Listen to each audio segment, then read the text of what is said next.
J'ai toujours eu une sorte de pincement au cœur lorsque je clique sur livraison dès demain sur Amazon. Lorsque le livreur arrive aussi rapidement devant chez moi pour me donner mon colis, je me suis toujours dit que derrière toute cette sorcellerie de pouvoir livrer aussi rapidement, des employés ont dû courir dans tous les sens, se hurler dessus et jeter mon colis comme ça à travers les entrepôts pour pouvoir faire en sorte de me livrer le plus rapidement possible. Alors pour en avoir le cœur net, j'ai visité l'entrepôt d'Amazon de Brétigny-sur-Orge. Alors on commence ici par l'approvisionnement de cette usine Amazon. Bah ouais, il faut bien que des fournisseurs amènent vos produits au plus proche de chez vous. Donc là, tous ces produits, ils sont destinés soit à être stockés ici, soit à être envoyés chez vous. Les bacs arrivent donc au deuxième étage de cet entrepôt et ensuite, ici, nous avons des opérateurs qui vont les mettre dans des étagères. Regardez ces petits robots qui ressemblent à des robots aspirateurs version XXL qui sont au sol. Ils se baladent, se placent sous des étagères qui font leur taille et vont la soulever, peut-être la faire pivoter pour pouvoir se déplacer directement devant un opérateur. Attention, il n'y a pas 20 étagères, hein. C'est une surface qui est absolument immense. On a 40 000 étagères pour stocker les produits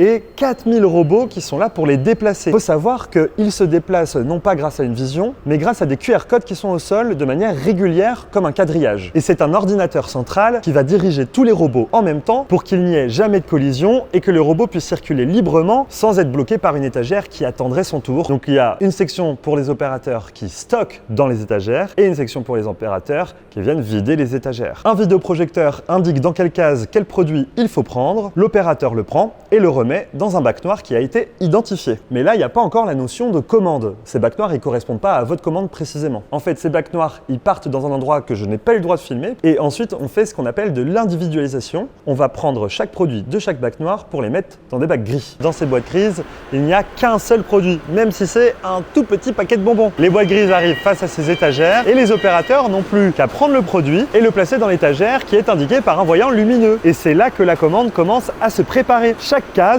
ici représente une commande d'un client. Et une fois que l'étagère sait que la commande est complète, elle clignote en jaune. Ça indique à l'opérateur qu'il peut pousser les produits pour aller de l'autre côté de l'étagère.